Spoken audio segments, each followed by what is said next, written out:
ನಾಳೆ ಸಚಿವರಿಗೆ ಮುಖ್ಯಮಂತ್ರಿಗಳು ಉಪಹಾರ ಕೂಟವನ್ನ ಆಯೋಜನೆ ಮಾಡಿದ್ದಾರೆ. ಮುಖ್ಯಮಂತ್ರಿ ಸ್ಥಾನದಿಂದ ಕೆಳಗಿಳಿಯೋದಕ್ಕೂ ಮುನ್ನ ಕೊಡ್ತಾ ಇರುವಂತಹ ಕೊನೆಯ ಉಪಹಾರ ಕೂಟ ಇದು. Breakfast meeting. ರಾಜೀನಾಮೆಗೂ ಮುನ್ನ ಪಕ್ಷದ ಶಾಸಕರಿಗೆ ನಾಯಕರಿಗೆ ಸಂದೇಶವನ್ನ ಕೊಟ್ಟಿದ್ದಾರೆ ಸಿದ್ದರಾಮಯ್ಯ. ಅದು ವಿದಾಯದ ಸಂದೇಶ.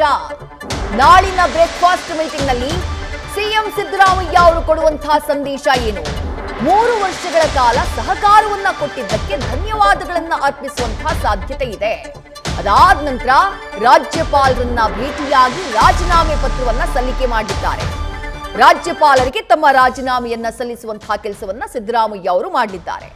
ಡೀಟೇಲ್ಸ್ ನ ಮಂಜುನಾಥ್ ನೀಡ್ತಾ ಇದ್ರು. ಮಂಜುನಾಥ್, ನಾಳೆ ಗುರುವಾರ ರಾಜ್ಯ ರಾಜಕಾರಣದ ಪಥ ಬದಲಾವಣೆಯ ದಿನ. ಯಾಕಂದ್ರೆ ನಾಳೆ ಬೆಳಗ್ಗೆ ನಡೆಯುವಂತಹ ಬ್ರೇಕ್ಫಾಸ್ಟ್ ಮೀಟಿಂಗ್.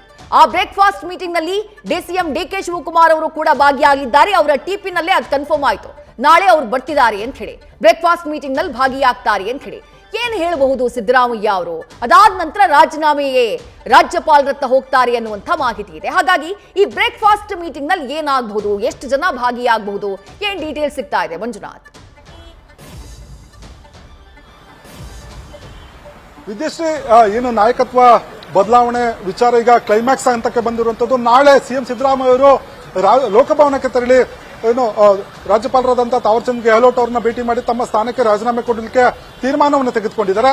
ಆದರೆ ಅದಕ್ಕೂ ಮುನ್ನ ತಮ್ಮ ಸಚಿವ ಸಂಪುಟದ ಒಂದು ಸಹೋದ್ಯೋಗಿಗಳಿಗೆ ಉಪಹಾರ ಕೂಟವನ್ನು ಆಯೋಜನೆ ಮಾಡಿರುವಂತದ್ದು. ಇದರಲ್ಲಿ ಪ್ರಮುಖವಾಗಿ ಈ ಒಂದು ಕೂಟದಲ್ಲಿ ಎಲ್ಲಾ ಸಚಿವರಿಗೂ ಕೂಡ ಈಗಾಗಲೇ ಆಹ್ವಾನ ನೀಡಲಾಗಿದೆ. ಎಲ್ಲಾ ಸಚಿವರು ಕೂಡ ಬರ್ತಾರೆ. ಯಾಕಂದ್ರೆ ಕಳೆದ 3 ವರ್ಷಗಳಿಂದ ಕೂಡ ತಮ್ಮ ಜೊತೆಗೆ ಏನು ಸಚಿವರು ಸಹೋದ್ಯೋಗಿಗಳು ಕೆಲಸ ಮಾಡಿದ್ದಾರೆ. ಜೊತೆಗೆ 2013ರಿಂದ 2018 ಸರ್ಕಾರದಲ್ಲೂ ಕೂಡ ಸಿಎಂ ಜೊತೆಗೆ ಒಂದಷ್ಟು ಈಗಿರುವಂತಹ ಹಾಲಿ ಸಚಿವರು ಕೂಡ ಕೆಲಸ ಮಾಡಿದ್ದಾರೆ. ಹಾಗಾಗಿ ಅವರಿಗೆ ತಮಗೆ ಇಷ್ಟು ದಿನ ಏನು 8 ವರ್ಷಗಳ ಕಾಲ ಸುದೀರ್ಘವಾಗಿ ಸಿಎಂ ಆಗಿ ಇದ್ದ ಸಂದರ್ಭದಲ್ಲಿ ಸಹಕಾರ ನೀಡಿದಂತ ಸಚಿವರುಗಳಿಗೆ ಒಂದು ಧನ್ಯವಾದ ಹೇಳ್ತಾರೆ. ಜೊತೆಗೆ ತಮ್ಮ ಒಂದು ವಿದಾಯದ ಮಾತುಗಳನ್ನು ಕೂಡ ಅವರಿಗೆ ಹೇಳುವಂತ ಕೆಲಸವನ್ನ ಸಿಎಂ ಸಿದ್ದರಾಮಯ್ಯ ಅವರು ಮಾಡುವಂತದ್ದು. ಯಾಕಂದ್ರೆ ಸಿಎಂ ಸಿದ್ದರಾಮಯ್ಯ ಅವರು ಹಲವು ಗಟ್ಟಿ ನಿರ್ಧಾರಗಳನ್ನ ತೆಗೆದುಕೊಂಡಾಗಿರ್ಬೋದು ಅಥವಾ ಯೋಜನೆಗಳನ್ನ ಘೋಷಣೆ ಮಾಡಿದ ಸಂದರ್ಭದಲ್ಲಾಗಿರ್ಬೋದು. ಜೊತೆಗೆ ಸಿದ್ದರಾಮಯ್ಯ ಅವರ ಸಂಕಷ್ಟದ ವಿಚಾರವಾಗಿ ಸಂಕಷ್ಟದ ಸಂದರ್ಭದಲ್ಲೂ ಕೂಡ ಸಚಿವರುಗಳು ಸಿಎಂ ಬೆನ್ನಿಗೆ ನಿಂತಿದ್ರು. ಹಾಗಾಗಿ ಈ ಎಲ್ಲರ ಸಹೋದ್ಯೋಗಿಗಳಿಗೆ ಒಂದು ಧನ್ಯವಾದವನ್ನ ಅರ್ಪಿಸ್ತಾರೆ ಅನ್ನೋ ಒಂದು ಮಾಹಿತಿ ಇರುವಂತದ್ದು. ಅದಾದ ಬಳಿಕ ಏನು ನೇರವಾಗಿ ಲೋಕಭವನಕ್ಕೆ ತೆರಳಿ ತಮ್ಮ ಸ್ಥಾನಕ್ಕೆ ರಾಜೀನಾಮೆ ಸಲ್ಲಿಸಿ ವಾಪಸ್ ಆಗ್ತಾರೆ ಅನ್ನೋ ಒಂದು ಮಾಹಿತಿ ಈಗ ಲಭ್ಯ ಆಗ್ತಿರುವಂತದ್ದು. Vidyashree. Right Manjunath. News first ನಿರ್ಭೀತಿಯಿಂದ ನಿಮ್ಮ ಪರವಾಗಿ.